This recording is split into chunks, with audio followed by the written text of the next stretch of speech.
నవీన్. ఏపీలో అంగన్వాడీలు 4 రోజులుగా సమ్మెబాట పట్టారు. పెద్ద ఎత్తున ఉద్యమిస్తున్నారు, నిరసన వ్యక్తం చేస్తా ఉన్నారు. గతంలో అంగన్వాడీలకు సంబంధించి ప్రభుత్వం ఇచ్చిన హామీని ఏ ఒక్క హామీని కూడా నిలబెట్టుకోలేదని వారు అంటున్నారు. తెలంగాణలో కంటే కూడా 1000 ఎక్కువగానే ఇస్తానంటూ హామీ ఇచ్చి వాళ్ళ విస్మరించిన సందర్భం ఉంది. చర్చలు చేస్తున్నప్పటికీ పదే చర్చలు విఫలమవుతా ఉన్నాయి. ఖజానా ఖాళీ అయింది. ఎక్కడ కూడా డబ్బులు ఎక్కువగా ఇచ్చే పరిస్థితి లేదు, హామీలు నెరవేర్చేందుకు పరిస్థితి లేదు అనేది చాలా స్పష్టంగా కనిపిస్తూ ఉంది. ప్రభుత్వం కూడా వారికి తెగేసి చెప్తా ఉంది. జీతాలు ఎక్కువగాని పెంచేందుకు కానీ సమస్యలను పరిష్కరించేందుకు కానీ ఇప్పుడైతే మార్గం లేదనే విషయాన్ని చెప్తుండడంతో వారు సమ్మె అయితే కొనసాగిస్తూ ఉన్నారు. ఇదొక అంశం.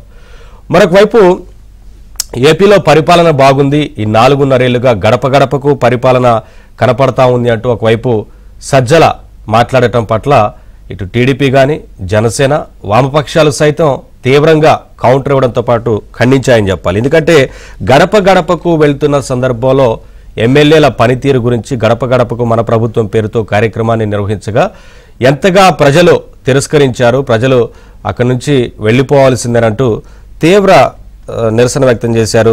ఏం జరిగింది, ఏం అభివృద్ధి జరిగింది, ఎందుకు వస్తున్నారంటూ ప్రజలు నిలదీసిన పరిస్థితి ఉంది. అయినప్పటికీ గడప గడపకు పరిపాలన జరుగుతూ ఉంది, అంతా బాగుంది అని చెప్పే ప్రయత్నం చేయడం పట్ల ఇవాళ కూడా అదే రీతిలో ప్రజలు స్పందిస్తూ ఉన్నారు. ఇక ముఖ్యంగా ఉద్దానం సమస్యకు సంబంధించి అసలు మొత్తం ఉద్దానం కిడ్నీ బాధితుల అందరికీ కూడా శాశ్వతంగా పరిష్కారం, ఆ ప్రాంత వాసులందరికీ శాశ్వత పరిష్కారాన్ని ముఖ్యమంత్రి చూపిపోతున్నారంటూ సజ్జల మాట్లాడటం పట్ల ఇవాళ తీవ్రంగా ఖండిస్తూ ఉన్నారు. అందరూ కూడా ఒక రకమైన చర్చ జరుగుతూ ఉంది. ఎందుకంటే ఉద్దానం సమస్యకు సంబంధించి పూర్తి స్థాయిలో వెలుగులోకి తీసుకొచ్చింది జనసేన అధినేత పవన్ కళ్యాణ్. ఆ రోజు అక్కడ బాధితులు పెద్ద ఎత్తున ఉన్నారు, ఆ ప్రాంతాన్ని ఆదుకోవాలి, అక్కడ రీసెర్చ్ సెంటర్ని ఏర్పాటు చేయాల్సి ఉంది, డయాలసిస్ సెంటర్లను ఏర్పాటు చేయాల్సి ఉంది, వారిని ఆదుకోవాలంటూ జనసేన అధినేత పవన్ కళ్యాణ్ వారిని కలవడం కావచ్చు, చర్చలు జరపడం కావచ్చు. అప్పటి ప్రభుత్వం టీడీపీ ప్రభుత్వంతో చర్చలు జరిపి అక్కడ డయాలసిస్ సెంటర్ల ఏర్పాటుకు టీడీపీ ప్రభుత్వం కూడా చొరవ తీసుకుంది. పైగా వారందరికీ కూడా పెన్షన్లను అక్కడి నుంచి ప్రారంభించడం, వారిని ఆదుకునే ప్రయత్నం చేశారు. ఈ విషయంలో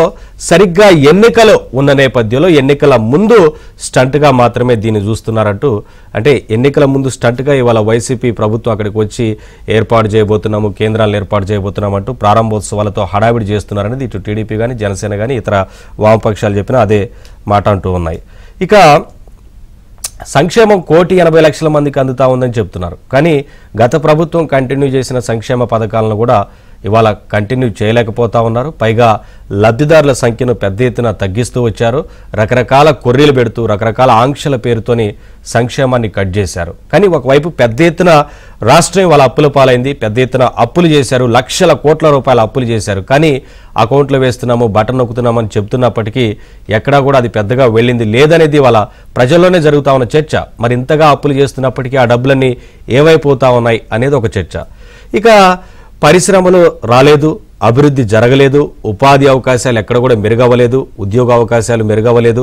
ఇవన్నీ ఉన్నప్పటికీ అభివృద్ధి పూర్తి స్థాయిలో రాష్ట్రం మొత్తం కూడా అభివృద్ధిలో వెనక్కి వెళ్ళిపోయిందని చెప్తున్నప్పటికీ సజ్జల మాత్రం అభివృద్ధి బాగా జరిగిందని చెప్పడం పట్ల ఒక రకంగా అయితే ప్రజలందరికీ తెలుసు, ఇదంతా కూడా అర్థం చేసుకుంటా ఉన్నారు. ఇక ఏ రకంగా రాష్ట్రంలో సమస్యలు విలయతాండవం చేస్తున్నాయి అందరికీ తెలిసింది. అంటే ఏ సమస్య లేదు అని చెప్పే ప్రయత్నం చేసినప్పటికీ కూడా ప్రజలకు తెలుసు. ఒకవైపు రోడ్ల దుస్థితి ఏ రకంగా ఉంది, ఎప్పుడు వర్షాకాలం వచ్చినా సరే ఆ తర్వాత రాబోయే కాలంలో రోడ్లు వేయబోతున్నామంటూ ఇదే రకంగా 4.5 సంవత్సరాలు ఇవాటికి కంటిన్యూ చేస్తూ వచ్చారు. కానీ ఎక్కడ కూడా రోడ్లను మరమ్మతులు చేసిన పాపాన పోలేదు, కొత్తగా ఒక్క రోడ్డు వేసిందే లేదు. రోడ్ల దుస్థితి అధ్వానంగా ఉంది అనేది చాలా స్పష్టంగా కనిపిస్తూ ఉంది. పైగా ఇక మాఫియాల సంగతి చెప్పాల్సిందే లేదు. ఇసుక మాఫియా చెలరేగిపోతా ఉంది, పెద్ద ఎత్తున ఇసుక మాఫియా జరుగుతూ ఉందని చెప్పినప్పటికీ ఎక్కడ కూడా ప్రభుత్వం పట్టించుకోవడం లేదు. ప్రభుత్వానికి సంబంధించిన వారు, ప్రభుత్వంలో ఉన్న పెద్దలే యథేచ్ఛగా ఇసుకకు సంబంధించి దోచుకుంటా ఉన్నారు. ఇక లిక్కర్ గురించి అందరికీ తెలిసిందే, ఆ తర్వాత భూ ఆక్రమణలు ఏ రకంగా జరుగుతా ఉన్నాయో అందరికీ తెలిసిందే. ఇట్లా రకరకాల అంశాలతోని రాష్ట్రం ఒకవైపు ఇబ్బందుల్లో ఉంటే మొత్తం బాగుంది అని చెప్పే ప్రయత్నం చేయడం పట్ల ఇవాళ టీడీపీ జనసేన వామపక్షాలు సైతం ప్రజలకు వివరించే ప్రయత్నాలు చేస్తూ ఉన్నాయి. ఇంకా చాలా కార్యక్రమాలు ఉన్నాయి. చాలా కార్యక్రమాలకు సంబంధించి అంటే నిన్న మాట్లాడుతున్న సందర్భంలో సజ్జల నాడు నేడు కార్యక్రమం ద్వారా రాష్ట్ర ప్రభుత్వం పాఠశాలలన్నింటినీ కూడా పునరుద్ధరణ చేసింది, పాఠశాలల్లో అన్నింటినీ కూడా బాగు చేసుకునే కార్యక్రమం చేశామంటూ చెప్పినప్పటికీ పాత బిల్డింగులకే మళ్ళీ రంగులేసి కొత్తగా చేసామనే కలరింగ్ ఇచ్చారు తప్ప ఎక్కడ కూడా పెద్దగా కొత్తగా పాఠశాలలు నిర్మించింది లేదు. ఒకవైపు ఇప్పటికీ టీచర్ అంటే ఉపాధ్యాయ పోస్టుల భర్తీ జరగలేదు. డ్రాప్ అవుట్లు పెరుగుతూ ఉన్నాయి.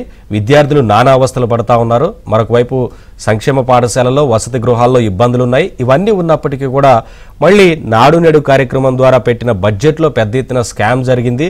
ఇటు ట్యాబులు ఇచ్చిన దాంట్లో స్కామ్ జరిగిందని, అటు బైజూస్కు సంబంధించిన కంటెంట్ విషయంలో పెద్ద ఎత్తున స్కామ్ జరిగింది, కుంభకోణానికి తెరలేపిందంటూ ఇప్పటికే టీడీపీ ఇతర పార్టీలన్నీ కూడా ఆరోపణలు చేస్తూ ఉన్నాయి.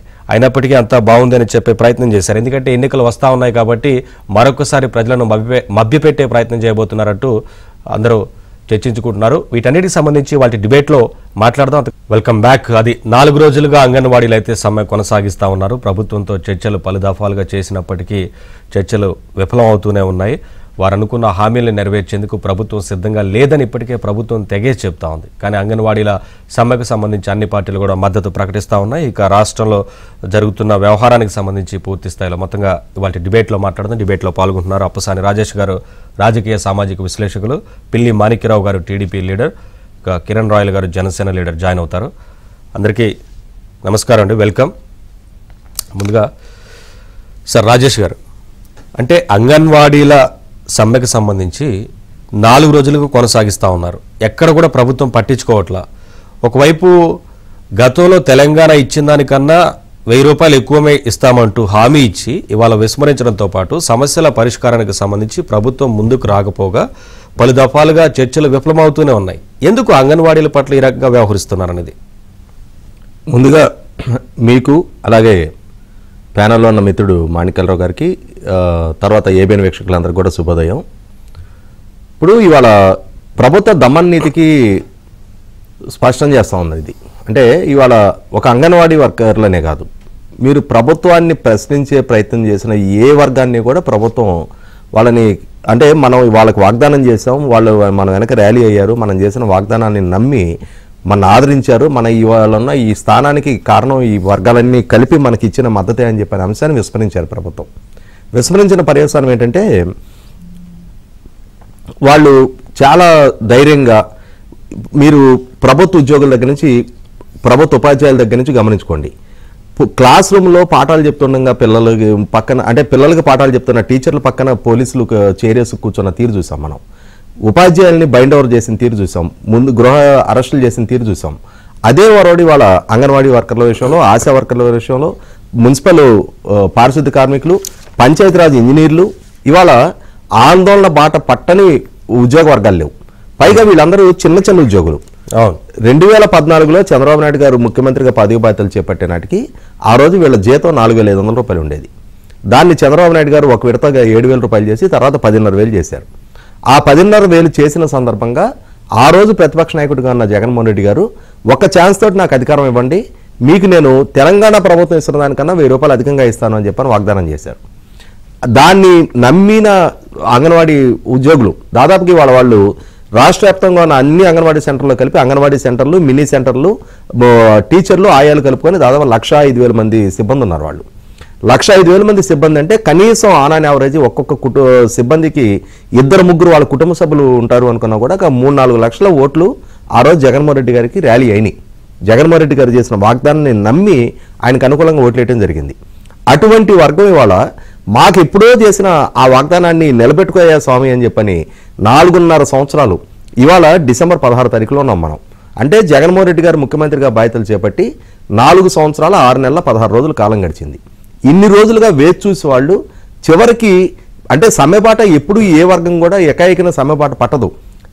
పలు దఫాలుగా చర్చలు, విజ్ఞప్తులు, వినతులు అన్నీ ముగిసిపోయిన తర్వాతే సమ్మెబాటు పడతారు. అసలు పట్టించుకోవట్లేదు కదా వారు. ఆ స్టేజ్ దాటేసి వాళ్ళ సమ్మెబాటు పట్టిన తర్వాత ఇప్పటికీ కూడా, పైగా మీరు గమనించుకుంటే ఏంటంటే చంద్రబాబు నాయుడు గారు 10,500 చేసిన తర్వాత వాస్తవం ఏంటంటే 10,000 దాటి జీతం డ్రా చేసే ఏ ప్రభుత్వ ఉద్యోగమైనా కూడా సంక్షేమ పథకాల ఎలిజిబిలిటీ క్రైటీరియా నుంచి వాళ్ళని మినహాయింపు దొక్కుద్ది.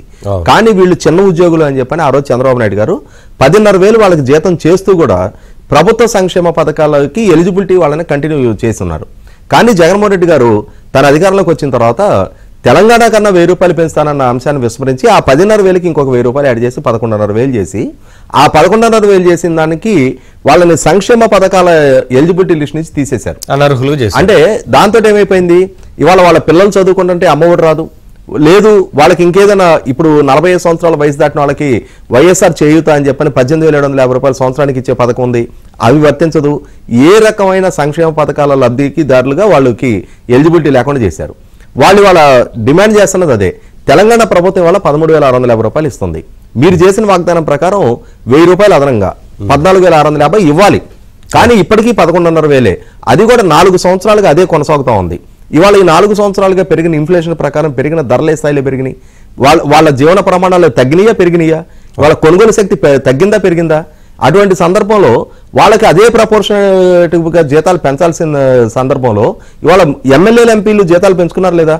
ఎమ్మెల్సీలు ఎమ్మెల్యేలు జీతాలు పెంచుకున్నారా లేదా? సలహాదారుల జీతాలు పెంచుకున్నారా లేదా? ప్రభుత్వం ఇవాళ జగన్మోహన్ రెడ్డి గారి సాక్షి యాజమాన్యానికి ప్రభుత్వం నుంచి బోల్డ్ యాడ్లు ఇచ్చుకుంటాం. సలహాదారుల జీతాలు లక్షల్లో ఉన్నాయి. ఇవాళ వాళ్ళ సొంత మీడియా సంస్థలకి ప్రభుత్వం నుంచి కోట్ల రూపాయలు యాడ్లు ఇచ్చుకుంటా ఉన్నారు.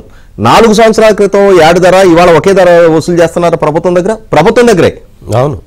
అంటే అన్ని ధరలు పెరిగినప్పుడు బడుగు జీవులాళ్ళు నెలకి 11,500 డ్రా చేసేవాళ్ళు అంటే ఎంత మాత్రపు ఉద్యోగులు వాళ్ళు?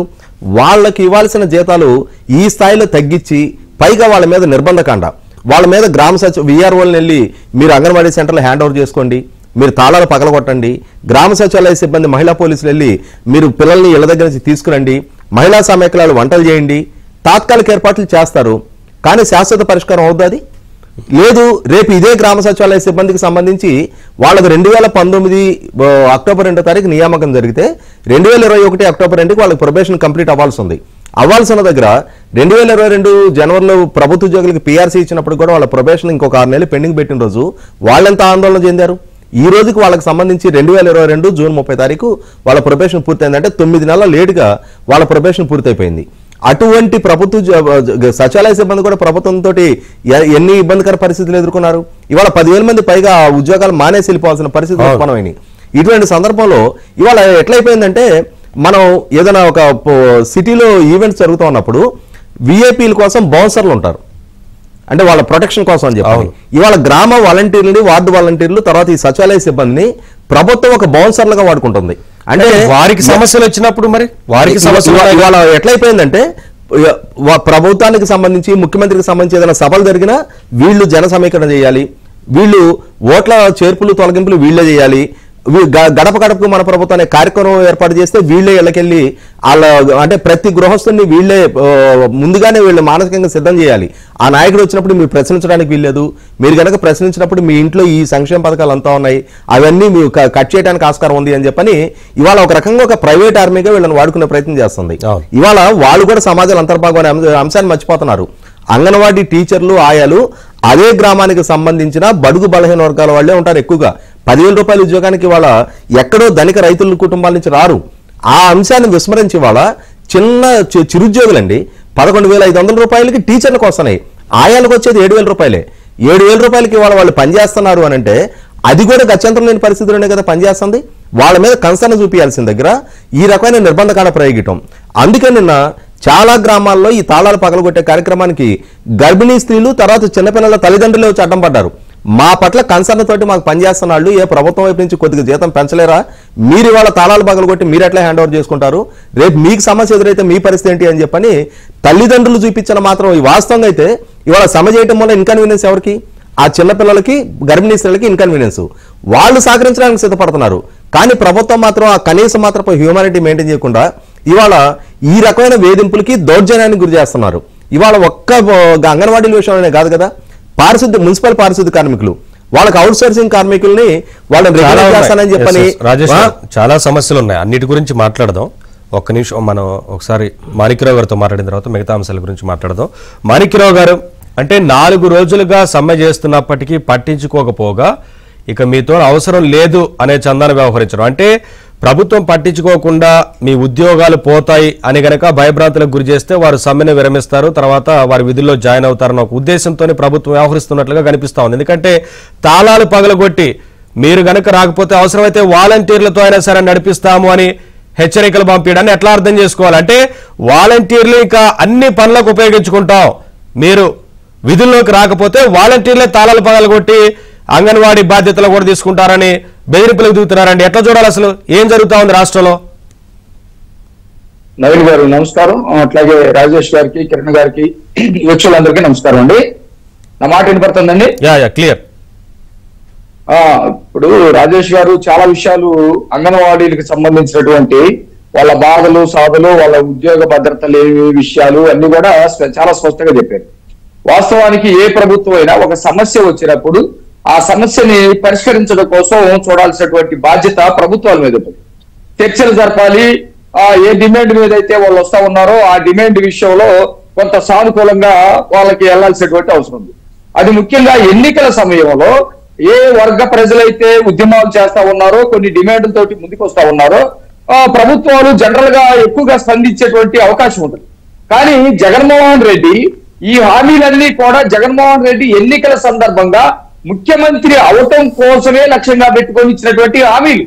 అవి అసాధ్యమా అసాధ్యం అనే సంగతి కూడా ఆ రోజు ఆయన చూడలేదు. చూడకుండా ఈ రోజు ఎవరైతే ఆయన ఇచ్చినటువంటి హామీలు నెరవేర్చమని అడుగుతా ఉన్నారో వాళ్ళందరినీ ఈ రాష్ట్రంలో శత్రువులుగా చూస్తున్నట్టు పరిస్థితి కనపడతా ఉంది. మీరు టీచర్స్ విషయంలో జగన్మోహన్ రెడ్డి చాలా ఈజీగా చెప్పేశాడు. కాంట్రిబ్యూషన్ పెన్షనరీ స్కీమ్ కు సంబంధించి సిపిఎస్ రద్దా, అది ఎంతమందన్నా 2 రోజులు వారం రోజులు తీసేద్దాం, నేను రాగల అయిపోతున్నా ఏదో క్యాజువల్ గా ఆ మీటింగ్ లో ఒకరిని పెట్టి అడిగిచ్చింది అతనే, అతను మళ్ళీ ఆన్సర్ చేసింది కూడా అతనే. వారం రోజుల్లో తీసేస్తాం. వాళ్ళు అడిగితే ఇదే సజ్జల రామకృష్ణారెడ్డి ఏం మాట్లాడంటే దాని మీద అవగాహన లేకుండా మాట్లాడాడు జగన్మోహన్ రెడ్డి అని మాట్లాడు. అవగాహన లేకుండా మాట్లాడిన అతనికి బాధ్యత ఎవరు వహించాలి? ఈ రోజు ఖచ్చితంగా జగన్మోహన్ రెడ్డి వాళ్ళని కక్షపూర్తిగా వహించేటువంటి పరిస్థితి. ఈ రోజు కూడా వాళ్ళ సమస్యను పరిష్కరించడానికి ఏ మార్గం ఎక్కలేదు.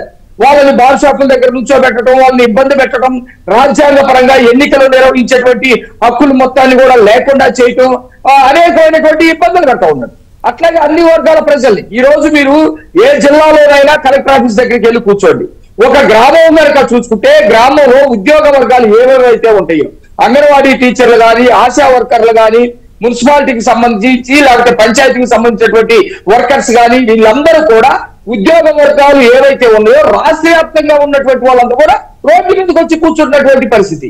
నిజంగా ఎంత బాధాకరమైనటువంటి విషయం అంటే అంగన్వాడీలకు సంబంధించి జగన్మోహన్ రెడ్డి ఇచ్చేటువంటి అంతకుముందు పోషకాహారిక పథకం ఉంది. మా పిల్లల మొత్తానికి కూడా మంచి పోషకాహారం ఇచ్చేటువంటి వాళ్ళు, గర్భిణీ స్త్రీలకి ఆహారం ఇచ్చేటువంటి వాళ్ళు, గుడ్లు ఇచ్చేటువంటి వాళ్ళు, అన్ని ఇచ్చేటువంటి వాళ్ళు. కానీ దాని మొత్తాన్ని పేరు మార్చేసి అదేదో గోరుముద్ద అని చెప్పేసి ఎక్కడ పెడుతున్నట్టుగా క్రియేట్ చేసి పనికి మాలిన ఆహారం, బల్లులు, పురుగులు ఉన్నటువంటి ఆహారం. నేను గుంటూరులో వెళ్ళాను. ఆ ఉద్యమ కార్యాచరణలో మేము పాల్గొని వచ్చాం. వాళ్ళు చెప్తా ఉంటే ఏడుపోస్తా ఉంది. పనికి మాలిన ఆహారం, గుడ్లు అయితే కుళ్ళిపోయినటువంటి గుడ్లు, ఆ గుడ్ల మీద నాసిరకమే. అవును, చాలా సందర్భాల్లో చూసాం మనం. అంతా నాసిరకం. ఆ గుడ్ల మీద జగన్మోహన్ రెడ్డి బొమ్మ ముద్రించి ఇచ్చేటువంటి పరిస్థితి. నిజంగా చెప్పాలంటే అంగన్వాడీ టీచరు తల్లి ఆ ఇద్దరు బిడ్డల్ని చూసుకుంటా ఉంటుంది. పేద వర్గాలకు సంబంధించినటువంటి ఆ తల్లి ఆ బిడ్డలను కూడా వాళ్ళు సరైనటువంటిది పెట్టుకోలేక అంగన్వాడీ టీచర్ వస్తే ఆ గ్రామంలో ఉన్నటువంటి 40 మంది, 50 మంది, 100 మంది పిల్లలకి వాళ్ళు తల్లిదండ్రులాగా చూసేటువంటి పరిస్థితి ఈ రోజు ఉంది. వాళ్ళు అడుగుతున్నటువంటి గొంతెమ్మ కోరికలు ఏంటారు కదా, ఆ గొంతెమ్మ కోరిక నువ్వే చెప్పావు కదా, పక్క రాష్ట్రం తెలంగాణలో ఉన్న దానికంటే ఎక్కువ ఇస్తారని ఆ మాట నెరవేర్చమని వాళ్ళు అడుగుతా ఉన్నారు. వాళ్ళ మీద నిర్బంధం చేసి ఈ రోజు వాళ్ళు ఏదైతే సెంటర్స్ ఉన్నాయో ఆ సెంటర్స్ అన్ని పగలగొట్టి ఒకళ్ళు ఆ మొత్తం ఊర్లో ఉన్నటువంటి వాళ్ళే, వాలంటీర్లు అయినా ఊర్లో ఉంటారు, అంగన్వాడీ వర్కర్స్ అయినా ఊర్లోనే ఉంటారు, ఆశా వర్కర్లు అయినా ఊర్లోనే ఉంటారు. ఆ ఊర్లోనే ఒక గందరగోళాన్ని సృష్టించి గొడవలు సృష్టించేటువంటి పనిని ఊళ్ళో చేస్తా ఉన్నారు. రాష్ట్రంలో ప్రతి సమస్య ఉంది, వందల సమస్యలు ఉన్నాయి. అన్ని విషయాలు కూడా మాట్లాడాలి. కానీ సజ్జల రామకృష్ణారెడ్డి అసలు సమస్యలే లేవు ఆంధ్రప్రదేశ్ లో అన్నట్టుగా మాట్లాడుతోంది. ఎవరు అసలు ఇతను? సజ్జల రామకృష్ణారెడ్డి అనే అతను అసలు ఎవరు? ఈ ప్రభుత్వానికి ఏం సంబంధం? రాజ్యాంగ వ్యవస్థ నుంచి ఏమైనా ఇతను వచ్చాడా? ఇతను సంబంధమే లేదు కదా. జగన్మోహన్ రెడ్డి చెప్పాలి. ఆయన ప్రభుత్వానికి సలహాదారు మాత్రమే, మంత్రేం కాదు. కానీ మంత్రిలాగా వ్యవహరిస్తున్నారు. మంత్రులందరూ ఎక్కడ నిద్రపోయారో అర్థం అవట్లా. అట్లా కాదండి, మంత్రి కాదు, ఎమ్మెల్యే కాదు, లేకపోతే రాజ్యాంగ వ్యవస్థల ద్వారా వచ్చినటువంటి వ్యక్తి కాదు. ఇప్పుడు నా దగ్గర గుమస్తా ఉన్నాడండి, మాణిక్యరావు గారి తరఫున అసలు ఏమి ఇబ్బందులు లేవు, ఆయన అన్ని చేసేసాడు, లేకపోతే అక్కడ ఫలానా ₹1 ఇచ్చాడు, ఇక్కడ 10 కోట్లు ఇచ్చాడు అని చెప్పేసి మాట్లాడితే సరిపోతుందా? అతను ఒక గుమస్తా, ఒక గ్రామాన్ని, నేనంతగా ఒక గ్రామాన్ని వేదికగా చూసుకోండి, అభివృద్ధి జరిగింది, ఎక్కడా కూడా అభివృద్ధి జరగకుండా లేదు అని మాట్లాడుతూ ఉన్నారు. రోడ్డు ఇంటి ముందు రోడ్డు ఉంది, రోడ్డు లేకుండా ఆ రోడ్డుని తవ్వి ఇంట్లో మెరకంగా మార్చాడు అనుకోండి, అది అభివృద్ధి అవుతుందా? ఒక ఇంటి ముందు ఉన్న గుంట పెట్టి, ఇంటి ముందు గుంట పెట్టి ఆ గుంటను తవ్వి ఇంట్లో పోసాడు అనుకోండి, అది అభివృద్ధి అవుతుందా? అది ఎట్టి పరిస్థితుల్లో కూడా అభివృద్ధి అవుతుంది, విధ్వంసం అవుతుంది, లేకపోతే చేతగాంతనం అవుతుంది. మీరు ఒక గ్రామాన్ని కనుక ఒక యూనిట్ గా తీసుకొని మాట్లాడితే ఆ ఊర్లో పంట కాలువలు కూడిక తీయలేనటువంటి పరిస్థితి. కానీ మరి గ్రామాల్లో 4 బిల్డింగ్లు వచ్చినాయి, స్ట్రక్చర్ మారిపోయింది, మొత్తం గ్రామాల రూపురేఖలే మార్చేసిన అన్నట్లు మాట్లాడుతున్నారు. ఇదే అంగన్వాడీ టీచర్లు అడగండి, ఇదే అంగన్వాడీ టీచర్లకి ఉన్నటువంటి ఏదైతే స్కూల్స్ పాఠశాలలు ఉన్నాయో వీళ్ళ దగ్గర నుంచి తీసుకొని వాళ్ళు గ్రామ సచివాలయాన్ని పేర్లు పెట్టుకొని రంగులు వేసుకున్నటువంటి పరిస్థితి. దాదాపు రాష్ట్రంలో 35 భవనాలు, 35% ఉన్నటువంటి భవనాలు, అంగన్వాడీ భవనాలు మొత్తాన్ని కూడా వాళ్ళు ఏర్పాటు చేసినటువంటి పరిస్థితి ఉంది. ఒక పక్క రైతులు అల్లాడుతూ ఉన్నారు, ఒక పక్క పంట లేదండి. ఈ రోజు మీరు చూడండి, సామాన్యమైనటువంటి కుటుంబంలో పుట్టినటువంటి వాళ్ళు ఒక బియ్యం బస్తా కొనాలంటే 1700 రూపాయలు. అదే చంద్రబాబు నాయుడు గారి టైంలో 700 రూపాయలు ఉన్నది, ఈ రోజు 1500 రూపాయలు బియ్యం బస్తా. ఈ సంవత్సరం ఈ దరిద్రులు చేతకాక చేసిన దానికి ఒక పక్క కరువులో ఉన్నటువంటి టైంలోనే రైతులు పొలాల మీద పంటల టైంకి వచ్చినప్పుడు నీళ్ళన్నీ వచ్చి పంటల మీద పడ్డాయి. వీళ్ళు చెప్పేది ఈ ఒక్క మాట చెబుతాను, వీళ్ళు చెప్పే కారణాలు వేరు. రైతులు ఏదైతే పంట కాలువ ఉంటాయో పంట కాలువల్లో మెరకల తీక, కాలువల్లో ఉన్నటువంటి పిచ్చి మొక్కల తీక, తూటికాడ తీక మేనేజ్మెంట్ చేయకపోవటం వల్ల ఆ నీళ్ళన్నీ పొలాల మీద పడి మొత్తం కూడా పాడైపోయినటువంటి పరిస్థితి. రేపు ఈ జనవరి అయిపోయిన తర్వాత సంక్రాంతి నాటికి బస్తా 2000 నుంచి 3000 రూపాయలు అవుతుంది. 5 కేజీల బియ్యం టిక్కి 2000 నుంచి 3000 రూపాయలు అవుతుంది. ఎవరు కొట్టి తింటారు? రాష్ట్రం మొత్తాన్ని కూడా విధ్వంసం చేసినటువంటి పరిస్థితి. అవును అవును, చాలా సమస్యలు ఉన్నాయి, వీటన్నిటి గురించి డిస్కస్. కిరణ్ రాయల్ గారు, అంటే రాష్ట్రాన్ని పెద్ద ఎత్తున రాష్ట్రంలో అప్పులు చేశారు, దగ్గర లక్షల కోట్ల అప్పులు చేశారు రాష్ట్రంలో. ఇంత అప్పులు చేసి సంక్షేమం చేస్తున్నామంటూ చెప్తున్నారు, కానీ సంక్షేమ ఫలాలు కూడా ఎక్కడ అందింది లేదు, పెద్దగా ఎవరికి వెళ్ళింది లేదు. గత ప్రభుత్వం కంటిన్యూ చేసిన సంక్షేమ పథకాలను కూడా చాలా వరకు తీశారు. పైగా ఇవాళ ఆంక్షలు పెట్టి పెద్ద ఎత్తున వారందరినీ లబ్ధిదారుల సంఖ్యను కుదించే ప్రయత్నం చేశారు. అభివృద్ధి శూన్యం. ఇప్పుడు ఖజానా ఖాళీ అయిపోయింది, మేము ఇచ్చిన హామీని నిలబెట్టుకునే పరిస్థితి లేదు అని తెగేసి చెప్తున్నారు ఇవాళ అంగన్వాడీలకు. అంటే పక్క రాష్ట్రంలో కన్నా 1000 రూపాయలు ఎక్కువ ఇస్తామని చెప్పి హామీ ఇచ్చి ఇవాళ హామీని విస్మరించడంతో పాటు ఖజానా ఖాళీ అయింది, డబ్బులు లేవు, ఇవ్వడానికి ఇబ్బందిగా ఉంది అని చెప్పి ఇంత నిస్సిగ్గుగా ఇవాళ చెప్తా ఉంది ప్రభుత్వం. ఎట్లా అర్థం చేసుకోవాలి? ఒకవైపు తాళాలు బద్దలు కొడతా ఉన్నారు, మనం చూస్తున్న విజువల్స్లో తాళాలు బద్దలు కొట్టి వాలంటీర్లతో అయినా సరే, గ్రామ సచివాలయంలో పనిచేసే ఉద్యోగులతో అయినా సరే, ఎవరితో అయినా సరే నడిపిద్దాం దీన్ని, కానీ మేము మాత్రం జీతాలు పెంచే పరిస్థితి లేదు అని చెప్తా ఉన్నారు. ఇవాళ ఎట్లా చూడాలి? రాష్ట్రం ఏమైపోతా ఉంది? నవీన్ గారు నమస్కారం, మీకు ఏబిఎన్ ప్రేక్షకులకి ప్యానెల్లో ఉన్న పెద్దలందరికీ కూడా నమస్కారం. సార్ నవీన్ గారు వినిపిస్తుందా? యా క్లియర్ అండి, చెప్పండి సార్. వినాశకాల విపరీత బుద్ధి సామెత ఉందండి, అది మన జగన్మోహన్ రెడ్డికి వర్తిస్తుంది. ఎందుకంటే ఈరోజు ఇంకొక ఎలక్షన్కి 2 నెలలు ఉంది. ఈ 2 నెలల కాలంలో ఎవరు రాజకీయాలు చేసే వాళ్ళు ఏం చేస్తారు? ఎటువంటి సమస్యలు ఉన్నా, ఎటువంటి ధర్నాలు చేస్తున్నా, ఎటువంటి ఏ విషయంలో సరే ప్రభుత్వం అప్పులు చేసో లేకపోతే నానా ఇబ్బందులు పడో లేదా సొంత డబ్బులు అమ్ముకొని ఆస్తులు అమ్ముకోనన్నా ఆ ఒక ప్రభుత్వాన్ని కాపాడుకోవాల్సిన ప్రయత్నాలు భాగంగా, ఎందుకంటే ప్రజల్లోకి ఈ టైంలో వ్యతిరేకత రాకూడదు, ఈ టైంలో మనం వాళ్ళకి చెడ్డ చేసినా కూడా ఈ 5 ఏళ్ల పరిపాలన మనం చేసింది చివరి రోజుల్లో ఇబ్బంది పడతారని ఆలోచనతో చేస్తారు. అది రాజకీయ నాయకుడు ఎవరైనా సరే చివరి రోజుల్లో చేసే పని. కానీ మన ముఖ్యమంత్రి అలా కాదు, అతను ఒక సైకో. ఎవరేమనుకున్నా సరే నేను అనుకుంది చేయాలి, నేను అనుకుంది తిరిగి తీరాలి. అంగన్వాడీ టీచర్లు కాదు, ఏ పొద్దుపూర్తి ఉద్యోగమైనా సరే, కాంట్రాక్ట్ బేసిక్ ఉద్యోగమైనా సరే, ఎవరైనా సరే నాకు ఎదురు మాట్లాడినా, నాకు నచ్చకపోయినా, వాళ్ళు రోడ్డుపైకి వచ్చినా, ఆత్మహత్య చేసుకున్నా నాకు సంబంధం లేదు. ఎందుకంటే నేను ఒక డిఫరెంట్ రాజకీయ నాయకుడిని అని చెప్పడానికి ఈ జగన్మోహన్ ఉదాహరణ. ఈరోజు అంగన్వాడీ టీచర్లతో ఈ 4 సంవత్సరాలు 10 నెలలు అనేక సేవా కార్యక్రమాలు చేయించుకున్నాడు, అనేక సేవలు చేయించుకున్న వాళ్ళని అనేక విధాలుగా ఉపయోగించుకున్నాడు. చివరికి మీరు నమ్మురో మా తిరుపతిలో అయితే వాళ్ళతో ఓటర్లు కూడా నమోదు చేయించుకున్నాడు. ఓటర్ కార్డులలో అంగన్వాడీ టీచర్లతో వాళ్ళ పని ఏంది? అసలు బిఎల్ఓ చేయాల్సిన పని వాళ్ళు చేశారు. అలాంటిది వాలంటీర్ వ్యవస్థ తీసుకొచ్చి వాలంటీర్ ఎన్ని చేస్తారు సార్? అసలు వాలంటీర్ ఎందుకు ధైర్యం జగన్మోహన్ రెడ్డి? రేపు ఒక విషయం గుర్తుపెట్టుకోండి, వాలంటీర్లే జగన్మోహన్ రెడ్డి ఓడించబోతున్నారు. ఈ విషయం వాళ్ళకి తెలుసో తెలీదో. వాలంటీర్ని 5,000 జీతం ఇచ్చి నువ్వు పొద్దున్నేసి మీ ఇంటికాడ వైఎస్ఆర్ కాంగ్రెస్ పార్టీ నాయకులు ఇంటికాడ కూర్చుంటారా? అర్థం కాదు. వాళ్ళకి కుటుంబాలు ఉండవా? వాళ్ళకి వేరే పనులు ఉండవా? వాలంటీర్తో ఉద్యోగాలు చేసి వాలంటీర్తో జీతాలు ఇప్పిస్తావు, వాలంటీర్తో పింఛన్లు ఇప్పిస్తావు, వాలంటీర్తో బిఏలో చేసే పనులు చేస్తావు, వాలంటీర్తో చివరికి ఎన్నికలు కూడా చేద్దాం అనుకున్నాడు మహానుభావుడు, గొప్పవాడు.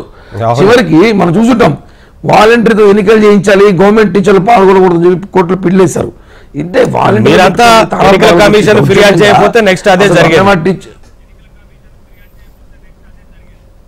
అదే సార్, ఎన్నికల కమిషన్ మీరు నిజంగా చెప్పకపోయి ఉంటే, ప్రతిపక్షాలు కానీ పోరాడకపోయి ఉంటే, టీచర్లు ఉద్యోగస్తులు పక్కన పెట్టి వాలంటీర్తో ఎన్నికలు చేయించుంటాడు, వాలంటీర్లు కౌంటింగ్ చేయించుంటాడు అని చెప్తున్నాం కదా. రాష్ట్రంలో వాలంటీర్ వ్యవస్థ ఉంటే చాలు, నాకు ఇంకెవరు అవసరం లేదు అని అని మనోడు డిసైడ్ చేసి. కరెక్ట్ కాదు ఇది. ఈరోజు అంగన్వాడీ టీచర్లు ఆడ చూస్తున్నాం మన టీవీలో కూడా, వాళ్ళు అక్రమంగా తరలించి పోలీసులు పిలుచుకొచ్చి అరెస్ట్ చేయించి వాళ్ళు ఎంత కార్యక్రమం చేస్తుంటారు సార్. ఆ రోజు నువ్వు ఎన్నికల ముందు వాళ్ళకి ముద్దులు పెట్టి వాళ్ళ ఇళ్ళకి పోయి తిరిగి అంగన్వాడీ టీచర్ల కార్యక్రమాల కన్నా గొప్పగా నటించాడు మహానుభావుడు జగన్మోహన్ రెడ్డి. మీకు నేను ఉన్నానమ్మా, మీకు బిడ్డ అనుకోండి, మీకు ఏం కావాలి చేస్తానని చెప్పి, ఆ తెలంగాణ కన్నా ఎక్కువ ఇస్తానని చెప్పి ఈరోజు 12-13 వేలు జీతం. ఏం సరిపోతుంది సార్ ఈ రోజుల్లో? ఏం సరిపోతుంది 12-13 జీతం? నీ జీతగారికి లక్షల జీతాలు, నీకున్న సలహాదారులకి ఒక్కోటికి 3 లక్షల జీతాలు, కార్లు, గన్మ్యాన్లు, బంగ్లాలు. ప్రజలకు పనిచేసే వాళ్ళకేమో 10,000 12,000 జీతము. మళ్ళీ పథకాలు పీకేయడం, వాళ్ళకి అమ్మఒడి రాదు, వేరే పథకాలు రావు, నువ్వు ఇచ్చేది అరాకూర పథకాలు, 2-3 పథకాలు ఇస్తావు. ఆ పథకాలు కూడా వాళ్ళకి ఇవ్వకపోతే ఎవరికి ఇస్తున్న పథకాలు? ఈరోజు వైఎస్ఆర్ కాంగ్రెస్ పార్టీ, ఎవరైతే వైఎస్ఆర్ కాంగ్రెస్ పార్టీ సానుభూతి పరులు ఉన్నారో వాళ్ళకి మాత్రమే పథకాలు చేరుతున్నాయి. వాళ్ళకు కూడా కాదు, వాళ్ళలో కొంతమందికి ఒక సామాజిక వర్గానికే డబ్బులు వెళ్తున్నాయి సార్.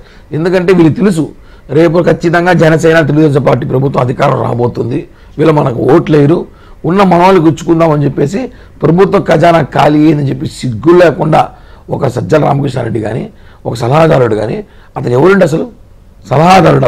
అతను వచ్చి ప్రెస్ మీట్లు పెట్టి నువ్వు ముఖ్యమంత్రి సలహా ఇచ్చుకోవయ్యా, నువ్వు బయటకు వచ్చి నువ్వు ఏం మాట్లాడుతున్నావు? ఈరోజు ప్రభుత్వం డబ్బుల్లో ఖజానా అయిపోయిందంటే ఆ మాత్రం ముఖ్యమంత్రి చెప్పండి. ముఖ్యమంత్రి ప్రెస్ మీట్ పెట్టి ప్రభుత్వం ఖాళీ అయింది, డబ్బులు లేవు, నా పథకాలు ఇవ్వలేను, నా వల్ల కాదు, నేను ఎలక్షన్కి వెళ్తాను, గవర్నమెంట్ డిజాల్వ్ చేస్తే చెప్పండి. అవన్నీ కాదు. ఒకటే చెప్తున్నాం సార్, ఈ ప్రభుత్వానికి రోజులు దగ్గర పడ్డాయి.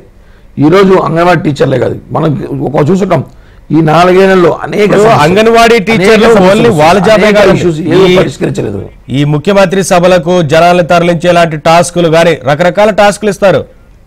అవును సార్, అదే సార్, వాళ్ళు ఈ 5 ఏళ్లలో ఇన్ని పనులు చేస్తారు. మేము చూసాం కల్లారా, మేము ప్రతిపక్ష పార్టీలో ఉండి బస్సులు పెట్టి వీళ్ళు ఒకరిని ఇవ్వలేదు, టీచర్లని, విద్యార్థుల్ని, ఆఖరికి స్కూల్ విద్యార్థులు కూడా మీటింగ్ రాకపోతే మార్క్స్ అయితే చెప్తారంట, ఆప్షన్ చేయమంటారంట. కాలేజ్ స్టూడెంట్స్ని, డాక్టర్లని, ఇంజనీర్ చదివే విద్యార్థుల్ని, అంగన్వాడీ టీచర్ని, డ్వాక్రా మహిళల్ని ఎవరిని వదిలేడు సార్ మహానుభావుడు. అందరినీ వాడుకున్నాడు ఈ రాష్ట్రంలో. ఆయన ముఖ్యమంత్రి అయిన తర్వాత ఆయన వాడుకొని అంటూ లేరు, అందరూ వాడుకొని చివరిగా ఈరోజు ఎలక్షన్కి ఒక 2 నెలలు ఉండగా అంగన్వాడీ టీచర్ సమస్య, వాళ్ళది పెద్ద సమస్య కాదు. జగన్మోహన్ రెడ్డి దోచేసిన డబ్బులతో, వాళ్ళ పార్టీ నాయకులు దోచేసిన డబ్బులతో 10% ప్రభుత్వం పక్కన పెట్టిన వాళ్ళ సమస్య తీరిపోతుంది ఈరోజు. కానీ అతనికి ఒకటే, మనం అధికారంలో రావడం లేదు, ఓడిపోతున్నాం, మనకెందుకు రిస్క్, వీటైనా హామీలు ఇవ్వడం ఎందుకు, ఉన్న డబ్బులు ఇవ్వడం ఎందుకు, ఉన్న డబ్బులు పెట్టుకుంటే ఏదో 2 చోట్ల కాన్స్టిట్యున్సీలో ఇంకా కొంచెం డబ్బులు ఎక్కువ మంచి ఎలక్షన్కి వెళ్దాం అని ఆలోచన తప్ప, ఇంకా ఈ 2 నెలలు ప్రజలు ఎన్ని కష్టాలు పడినా, ఎంతమంది సంఘాలు బయటకు వచ్చినా, ఎన్ని ధర్నాలు చేసినా, ఏమి చేసినా జగన్మోహన్ రెడ్డి మారడు. ఎందుకంటే అతనికి తెలిసిపోయింది మనం ఓడిపోతున్నాం. కాబట్టి మనం ఈ టైంలో మన ప్రజలు ఖచ్చితంగా రాజకీయ పార్టీలు అంటే వాస్తవంగా రాజకీయాలు చేసేవాళ్ళు నవీన్ గారు మనం చూసుంటాం. ఇట్లాంటి సమయంలో ఏ సమస్య వచ్చినా ఆ సమస్యను పరిష్కరించి దిశగా రూట్ వేస్తారు. ఏంటి సమస్య, పిలవండి వాళ్ళని, సమస్య కనుక్కోండి, వాళ్ళ సమస్య ఇప్పుడు కాకపోయినా మళ్ళీ చేయగలుగుతామో లేదో కనీసం అది కూడా లేదండి. మీరు ఉంటే ఉండండి, లేకపోతే పోటీ నువ్వు వాలంటీర్తో చేయొచ్చు. కానీ ఈ ప్రభుత్వం ఒకటి మాత్రం పర్ఫెక్ట్ చేస్తుంది, సమస్యలు లేవనెత్తినప్పుడు ఆ అంశాలని డైవర్ట్ చేయడానికి కొత్త అంశాన్ని తీసుకొస్తారు. కొత్త అంశం తీసుకొస్తుంది సార్. అదే ఇప్పుడు వాలంటీర్ కూడా నేను చెప్పింది, వాలంటీర్ వ్యవస్థ అంటే ఏమనుకుంటున్నాడు జగన్మోహన్ రెడ్డి? వాలంటీర్ ఎవడు సార్? వాలంటీర్ అంటే ఎవడు? అతని పని ఏంటి? అతను ఏం చేయించుకుంటే అంగన్వాడీ టీచర్ చేసే పనులు వాలంటీర్ చేస్తారా సార్? అదే చూస్తున్నాం కదా. ఎలా ఉందంటే ఇంక కొద్ది రోజులు పోతే ఎవరు పాఠాలు చెప్పాల్సిన పనిలే, టీచర్లు ఉద్యోగులు వాలంటీర్లు చేస్తారు, వాళ్ళే పాఠాలు చెప్తారేమో. ఇది 5,000కి పోలీస్ శాఖ ఉద్యోగులు పెరిగేస్తారు, ఇంటింటికి కానిస్టేబుల్ పెడతారేమో, వీళ్ళకి యూనిఫామ్లు వేసి వాలంటీర్లకే పెడతారు సార్. నేను ఏంది సార్ అసలు రాష్ట్రాన్ని సర్వనాశనం చేశారు. ఒకటే సార్, అంగన్వాడీ టీచర్ సమస్యను పరిష్కరించాలి. ప్రతిపక్ష పార్టీలన్నీ కూడా రోడ్డు ఎక్కాయి, వాళ్ళు మద్దతు తెలియజేస్తున్నాం. ఈ రోజు వాళ్ళు డెడ్ లైన్ పెట్టినట్టు 5 రోజులు అవుతుంది. ఈ రోజుతో పాపం వాళ్ళు చూస్తుంటే బాధేస్తుంది. అక్కడ వాళ్ళు పిల్లల్ని వదిలేసి రోడ్డు పై కూర్చొని 12-13 రోజులు జీతానికి పనిచేస్తారు. కనీసం చివరి రోజులు కూడా జీతం పెంచకపోతే కరెక్ట్ కాదు. దీన్ని జనసేన పార్టీ తరఫున మేము తీవ్రంగా ఖండిస్తున్నాం. ఖచ్చితంగా చెప్తున్నాం, వాళ్ళ సమస్యను రేపు మన ప్రభుత్వం రాగానే, రేపు జనసేన టీడీపీ ప్రభుత్వం రాగానే ఫస్ట్ ఇష్యూ వాలంటీర్ ఇష్యూలు మాట్లాడతామని చెప్పి కూడా నిన్న పవన్ కళ్యాణ్ గారు మాకు మీటింగ్లో చెప్పారు. వాలంటీర్ ఇష్యూ, ఈ అంగన్వాడీ ఇష్యూ మీద వాస్తవంగా అంగన్వాడీ విషయంలో ఏదైతే అన్యాయం జరుగుతుందో దీన్ని ఖచ్చితంగా 3 నెలల తర్వాత జనసేన టీడీపీ ప్రభుత్వం రాగానే వాళ్ళకి తెలంగాణ కన్నా ఏదైతే ఎక్కువ జీతం జగన్మోహన్ రెడ్డి ఇస్తామన్నాడో ఆయన ఇస్తాలో మనకు తెలియదు, కానీ మేమైతే ఖచ్చితంగా ఇస్తామని చెప్పి కూడా హామీ ఇస్తున్నాం సార్.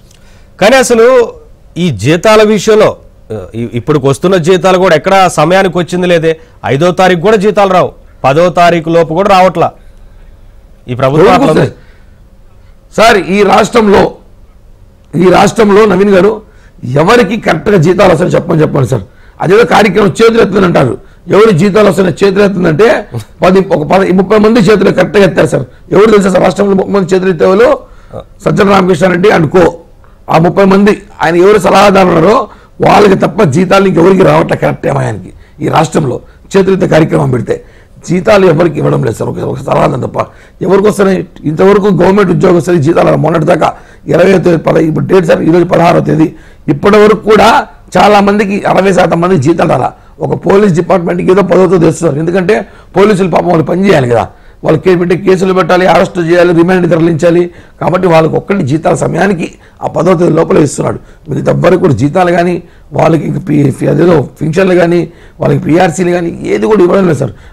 మన ప్రభుత్వ ఉద్యోగుల డబ్బులతో కాజేసే డబ్బులతో ఈ ప్రభుత్వం నడుపుతున్నాడు ఈ ముఖ్యమంత్రి. ఇది కరెక్ట్ కాదు సార్. Yes right. మిగతా అంశాలు ఉన్నాయి, ఉద్దానం సమస్య గురించి ఇతర అంశాల గురించి మాట్లాడే రాజేష్ గారు, ఈ ఉద్దానం సమస్యకు సంబంధించి అసలు శాశ్వత పరిష్కారం చూపించబోయాము. ఇక ముఖ్యమంత్రి గారు మొత్తం చేశారు అన్న చందంగా ఏది సరిగ్గా ఎన్నికల ముందు అంటే 4.5 ఏళ్ళు ఈ సమస్యలు ఏమీ గుర్తుకు రాలేదు. ఈ సమస్యకు సంబంధించి గతంలోనే టీడీపీ ప్రభుత్వం చొరవ తీసుకుంది.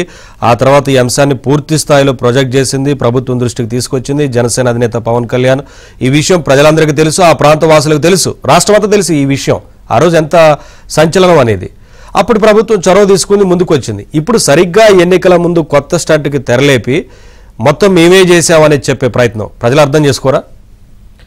ఇప్పుడు కొంచెం నాకు టైం ఇవ్వండి, చాలా డీటెయిల్స్ ఉన్నాయి దీంట్లో మాట్లాడాల్సినవి.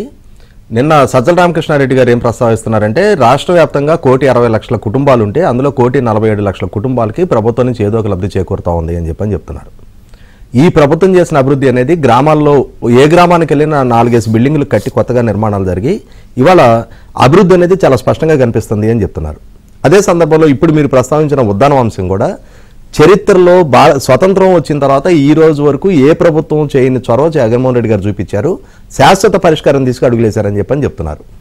ఇక్కడ మొదటి నుంచి ఈ ప్రభుత్వానికి కొన్ని అలవాటు ఏంటి అంటే వేరే వాళ్ళ కష్టానికి వీళ్ళ పేరు పెట్టుకొని ముద్దాడే సాంప్రదాయం వీళ్ళు మొదటి నుంచి కొనసాగిస్తున్నారు.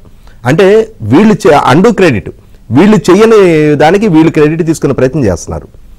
ఇదిగోండి, నవంబర్ 5, 2018 సంవత్సరం కిడ్నీ రీసెర్చ్ సెంటర్కి చంద్రబాబు నాయుడు గారు ముఖ్యమంత్రి హోదాలో వారు శంకుస్థాపన చేసిన శిలాఫలకం ఇది పలాసలో. తర్వాత ఫిబ్రవరి 2019లో విశాఖపట్నం విమ్స్లో ఉన్న కిడ్నీ రీసెర్చ్ సెంటర్ని పలాస్కు షిఫ్ట్ చేస్తూ జీవో నెంబర్ 111 విడుదల చేశారు. దానికి బడ్జెట్ అలొకేషన్స్, శంకుస్థాపన, ప్రాజెక్టు రూపకల్పన మొత్తం కూడా చంద్రబాబు నాయుడు గారి ప్రభుత్వ హయాంలో జరిగింది. వాస్తవంగా జరిగింది ఏంటి అంటే ఎప్పుడైతే ఇది శంకుస్థాపన జరిగిన సందర్భంలోనే తిత్లీ తుఫాను ఆ ప్రాంతాన్ని చుట్టుముట్టడంతో అక్కడ కొద్ది రోజుల పాటు ఆ తిత్లీ సహాయ చర్యలతోటి కొద్ది రోజుల పాటు కాలం గడిచింది. ఈలోగా ఎలక్షన్ కోడ్ రావడం జరిగింది. అయితే ఇప్పుడు అక్కడ డ్రింకింగ్ వాటర్ ఏదైతే శాశ్వత పరిష్కారం తీసుకొని మేము అడుగులేస్తున్నామని చెప్తున్నారో ఆ డ్రింకింగ్ వాటర్ స్కీమ్ కాన్సెప్టలైజ్ చేసింది ఎర్రమనాయుడు గారు కేంద్ర గ్రామీణాభివృద్ధి శాఖ మంత్రిగా యునైటెడ్ ఫ్రంట్ ప్రభుత్వంలో కొనసాగుతున్న రోజుల్లో దాన్ని కాన్సెప్టలైజ్ చేశారు. తాగునీటి వల్ల ఈ కిడ్నీ సమస్యకి కారణమవుతుంది అనే అంశాన్ని గుర్తించి మొట్టమొదటిగా ఆ దిశగా అడుగులేసింది ఎర్రమనాయుడు గారు. ఇవాళ జగన్మోహన్ రెడ్డి గారి ప్రభుత్వం ఈ రోజే కన్నుతెరిచి వీళ్లే దాన్ని గుర్తించి దానికోసం శాశ్వత పరిష్కారం తీసుగా అడుగులేసినట్టుగా నిన్న సజ్జల రామకృష్ణారెడ్డి గారు క్రెడిట్ తీసుకున్న ప్రయత్నం చేస్తున్నారు. 100% ఇది గత ప్రభుత్వ హయాంలో చూపించిన చొరవ. ఆ రోజు జనసేన పార్టీ అధ్యక్షుడిగా పవన్ కళ్యాణ్ గారు ఆయన పార్టీ తరఫున ఒక్క ప్రజాప్రతినిధి కూడా లేకున్నా కూడా సమాజం పట్ల బాధ్యతతోటి ఆ ప్రాంత ప్రజలు ఎదుర్కొంటున్న కష్టాల పట్ల స్పందించి ఆయన స్వయంగా ఆ రంగ నిపుణులను విదేశాల నుంచి పిలిపించి వాళ్ళతోటి ఒక చర్చాగోష్ఠి ఏర్పాటు చేసి మేఘమదనం చేసిన తీరు చూసాం మనం. అంటే దానికి ప్రభుత్వం కూడా స్పందించి ఇమ్మీడియట్ గా యుద్ధ ప్రాతిపదిక మీద చర్యలు తీసుకున్న తీరు కూడా చూసాం. అక్కడ డయాలసిస్ పేషెంట్ల కోసం అని చెప్పని అప్పటికప్పుడు డయాలసిస్ సెంటర్లు ఏర్పాటు చేసి దానికి కామినేని శ్రీనివాస్ గారు హెల్త్ మినిస్టర్గా ఉన్న రోజున అక్కడ ప్రభుత్వ హాస్పిటల్స్లో డయాలసిస్ సెంటర్లు ఏర్పాటు చేశారు. ఈ జగన్మోహన్ రెడ్డి గారు ఇప్పుడు చేసింది ఏంటి అంటే ఆ డయాలసిస్ ప్రభుత్వ హాస్పిటల్లో ఉన్న డయాలసిస్ ఎక్విప్మెంట్ని ఇప్పుడు కొత్తగా రీసెర్చ్ సెంటర్కి తరలించారు. అంటే ప్రభుత్వ హాస్పిటల్లో ఆల్రెడీ రన్నింగ్లో ఉన్న డయాలసిస్ సెంటర్ ఎక్విప్మెంట్ని ఇప్పుడు అక్కడికి తరలించారు. అక్కడ కొత్తగా ఎస్టాబ్లిష్ చేయొచ్చు కదా. అదే సందర్భంలో ఇప్పుడు అక్కడ వాటర్ స్కీమ్ అదనంగా వచ్చినట్లు అవుతుంది కదా, ఆ ప్రయత్నం చేయాల. వీటిని ఖాళీ చేయించి ఈ ఎక్విప్మెంట్ అక్కడికి తరలించారు. తర్వాత ఇప్పుడు అక్కడ 4.5 సంవత్సరాలుగా ఆ సిబ్బందికి జీతాలు ఇవ్వట్ల, ఆ వాటర్ స్కీమ్ కి సంబంధించిన సిబ్బందికి జీతాలు ఇవ్వట్ల 4.5 సంవత్సరాలుగా. అంటే ఇదేనా ఆ ప్రాంత ప్రజల పట్ల ఉన్న కన్సర్ను? సజ్జల రామకృష్ణారెడ్డి గారు చెప్పాలి. ఆయన చెప్తున్నారు గ్రామాల్లో ఇవాళ 4 బిల్డింగ్లు కనిపిస్తున్నాయి అని చెప్పని. నేను గ్రామీణ ప్రాంతం నుంచి వచ్చా, మాణికాలరావు గారు, రాయల్ గారు అందరూ గ్రామీణ ప్రాంతానికి సంబంధించిన వాళ్ళమే. ఇవాళ పంచాయతీలు 198% పంచాయతీలు మా చేతిలో ఉన్నాయని చెప్పి చాలా ఘనంగా చెప్పుకుంటూ ఉంటారు జగన్మోహన్ రెడ్డి గారు. పంచాయతీ సర్పంచ్ని ఏ సర్పంచ్నైనా ఒకళ్ళని లైన్లో తీసుకొని మాట్లాడండి. ఇవాళ 15th ఫైనాన్స్ కమిషన్ నిధులు మొత్తం కూడా కేంద్ర ప్రభుత్వం ఇచ్చిన నిధులు, రాజ్యాంగబద్ధ ఆబ్లిగేషన్ అది. 17th అమెండ్మెంట్ ద్వారా 17th అమెండ్మెంట్ తోటి పంచాయతీలకి కేంద్ర ప్రభుత్వం నుంచి డైరెక్ట్గా వచ్చే నిధుల్ని రాష్ట్ర ప్రభుత్వం విద్యుత్ బిల్లుల పేరు మీద జప్తు చేసింది. జప్తు చేయడమే కాదు, ఇవాళ ఎంత భారం వాళ్ళ మీద మోపారు. ఇవాళ గ్రామ సచివాలయ వ్యవస్థ ఏర్పాటు చేసి ఆ గ్రామ సచివాలయాల మెయింటెనెన్స్ పంచాయతీలకు భారంగా మోపారు. గ్రామ సచివాలయ వ్యవస్థ ఏర్పాటు చేసినప్పుడు దాని మెయింటెనెన్స్ అంటే ఇంటర్నెట్, స్టేషనరీ, పంచాయతీలు నిధులు ఇస్తే కదా ఇంటర్నెట్, స్టేషనరీ లాంటి ఖర్చులు. తర్వాత గ్రామ సచివాలయ భవనాలు చాలా చోట్ల సొంత భవనాలు లేవు, వాటికి అద్దెలు కూడా పంచాయతీల నుంచి చెల్లించడం. అదే సందర్భంలో మీరు గమనించుకుంటే పంచాయతీల పరిస్థితి ఎట్లయిపోయిందంటే వాళ్ళ మొన్న ఏర్పాటు చేశారండి state government, state finance corporation, central finance కార్పొరేషన్తో పాటుగా స్టేట్ ఫైనాన్స్ కార్పొరేషన్ నిధులు కూడా పంచాయతీలకు రావాలి. 4.5 సంవత్సరాలుగా అసలు స్టేట్ ఫైనాన్స్ కమిషనే లేదు. అదే సందర్భంలో పర్ క్యాపిటల్ గ్రాంట్ అని చెప్పని ఆ గ్రామ జనాభాకి ఒక్కొక్కరికి 8 రూపాయలు చొప్పున, అంటే ఒక 2000 జనాభా ఉన్న గ్రామం అయితే 1,60,000 రూపాయలు పర్ క్యాపిటల్ గ్రాంట్ అని స్టేట్ గవర్నమెంట్ ఇవ్వాలి. అది అతిగతి లేదు. ఆ గ్రామ పరిధిలో పనిచేసే ప్రభుత్వ ఉద్యోగుల దగ్గర సర్వీస్ ట్యాక్స్ వసూలు చేస్తారు. ఆ సర్వీస్ ట్యాక్స్ లో 75% పంచాయతీలకు రావాలి. అది 4.5 సంవత్సరాలుగా సర్వీస్ ట్యాక్స్ అనేది అసలు అతిగతి లేదు. అసలు ఇవాళ ఏ పంచాయతీ సర్పంచ్ అయినా కూడా ఏంటంటే వాళ్ళకు ఉన్నది జనరల్ ఫండ్స్, ఆ గ్రామ పరిధిలో వసూలవుతున్న ఇళ్ల పన్నులు, లేదు కమర్షియల్ ట్యాక్స్ అంటే అక్కడ ఉన్న షాపులు, చిన్న చిన్న హోటల్స్ లాంటివి ఉంటే వాటి మీద వసూలు అయ్యేది రిజిస్ట్రేషన్ సెస్లు. ఇవి తప్పించి వాళ్ళ పంచాయతీలు సర్వైవల్కే లేకుండా పోయింది.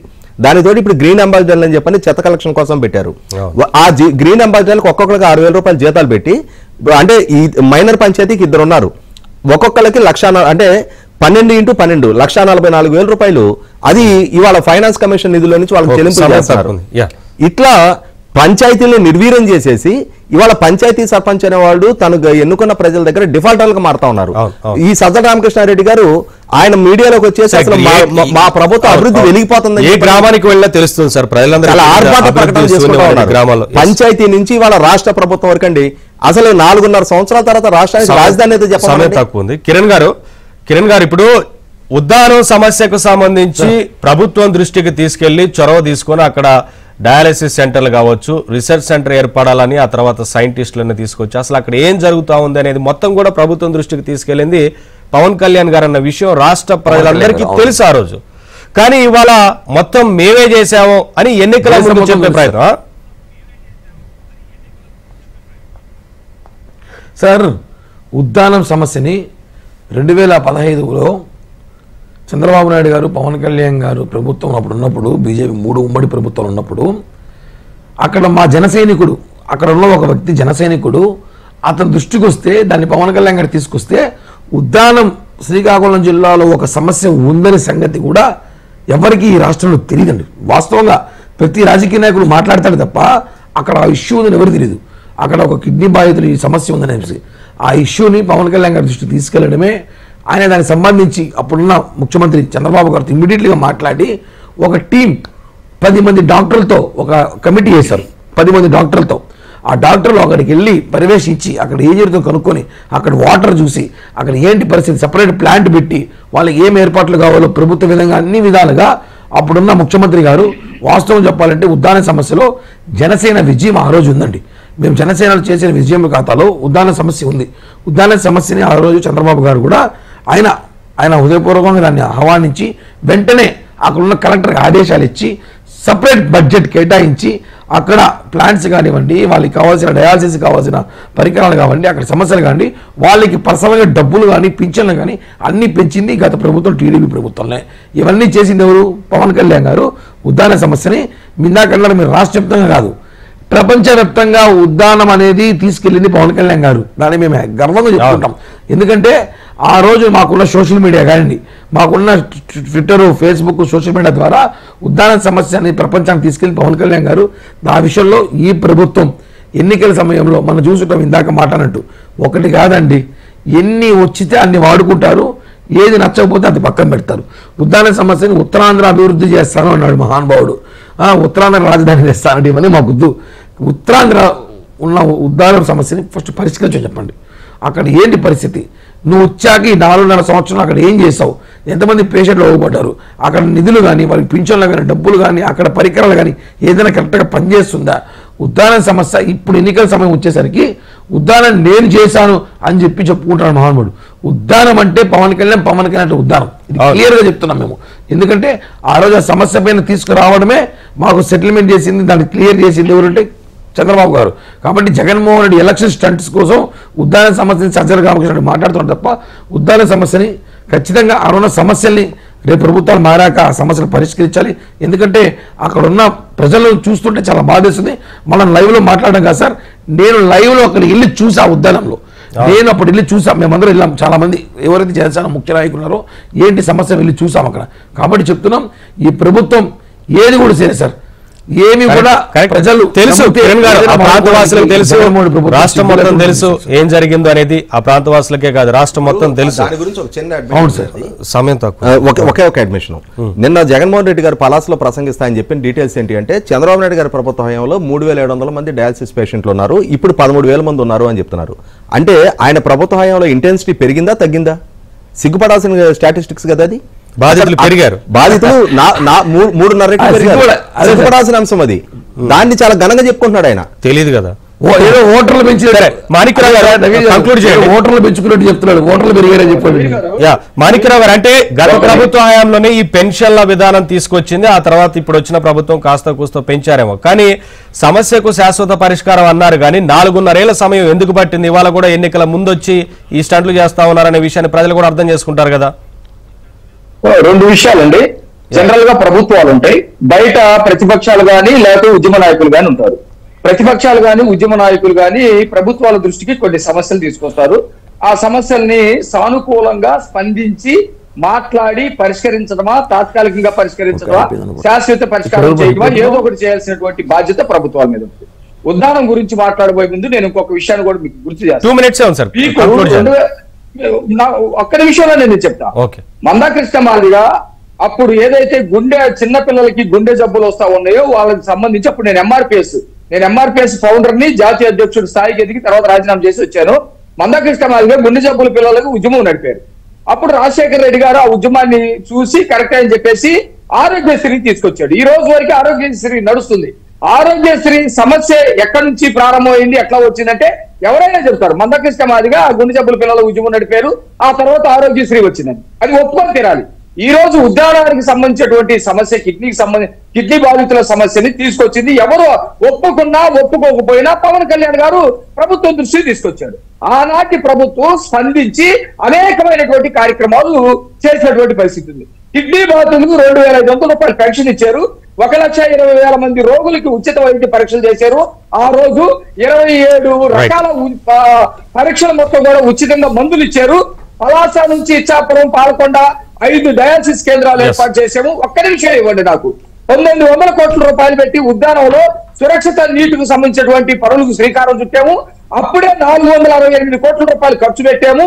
2 రూపాయలకే స్వచ్ఛమైన నీరు, నీటి వల్ల కిడ్నీ సమస్యలు వస్తున్నాయి కాబట్టి 2 రూపాయలకే స్వచ్ఛమైన నీరు ఇచ్చాము. 50 కోట్ల రూపాయలతోటి కిడ్నీ పరిశోధన కేంద్రాన్ని ఆ రోజు ఏర్పాటు చేయడానికి ప్రయత్నాలు చేశాము. ఉద్యానంలో అనేకమైన మేలు చేశాం. ఒకటి నేను ఈ ఉదాహరణ చెప్పదలుచుకున్నా, ఉద్యమకారులు గాని ప్రతిపక్షాలు గాని ఒక సమస్యను తీసుకొస్తే పరిష్కరించడానికి 2 ఉదాహరణలు చెప్పాను. ఒకటి గుండె జబ్బుల ఉద్యమం, రెండోది కిడ్నీకి సంబంధించినటువంటి ఉద్యమం. ఒకటి రాజశేఖర రెడ్డి గారి టైంలో జరిగింది, 2 చంద్రబాబు నాయుడు గారి టైంలో జరిగింది ఉదాహరణ. ఇదే జగన్మోహన్ రెడ్డి వచ్చిన తర్వాత ఎంతమంది ఉద్యమకారులు రోడ్డు మీదకి వచ్చారు చెప్పండి. అమరావతికి రైతులు భూములు ఇచ్చారండి. భూములు ఇస్తే వాళ్ళు ఒక్క మాటే ప్లీజ్ ఒక్క మాటే రోడ్డు మీద అల్లాడుతూ ఉన్నారు. వాళ్ళతో ఏ రోజు చర్చలు జరిపినటువంటి పరిస్థితి లేదు. ఉద్యోగస్తులు సమస్యలు సృష్టించాడు, వాళ్ళతోటి ఒక్కరోజు చర్చ లేదు. అంగన్వాడీలు ఈ రోజు ఆశా వర్కర్లు ఎట్లా ప్రభుత్వం మనకి సమయం లేదు, మరొక చర్చ ఇవన్నీ మాట్లాడదాం. సరే, మనకి సమయం లేదు ప్రస్తుతానికి. థ్యాంక్ యూ మాణిక్రావు గారు, కిరణ్ రాయల్ గారు, రాజేష్ గారు, థ్యాంక్ యూ డిబేట్ లో పాల్గొన్నందుకు. అది మొత్తంగా అయితే ఉద్దానం సమస్యకు సంబంధించి పవన్ కళ్యాణ్ గారే ప్రభుత్వం దృష్టికి తీసుకొస్తే అప్పటి ప్రభుత్వం చొరవ తీసుకుని డయాలసిస్ సెంటర్లు ఏర్పాటు చేయడం కావచ్చు, పెన్షన్ల విధానం తీసుకొచ్చింది, వారందరిని ఆదుకునే ప్రయత్నం చేసింది, అదందరికీ తెలిసింది. ఇక మరొక అంశం, అంగన్వాడీల సమ్మెకి ఇప్పటికే టీడీపీ కావచ్చు, ఇటు జనసేన కావచ్చు, ప్రతిపక్ష పార్టీలు, వామపక్ష పార్టీలు అన్ని కూడా మద్దతు తెలుపుతున్నాయి. అంగన్వాడీలకు న్యాయం చేయాల్సిందే, ఖచ్చితంగా వారి పోరాటానికి మద్దతు ఇస్తామంటూ చెప్తా ఉన్నారు. ఇది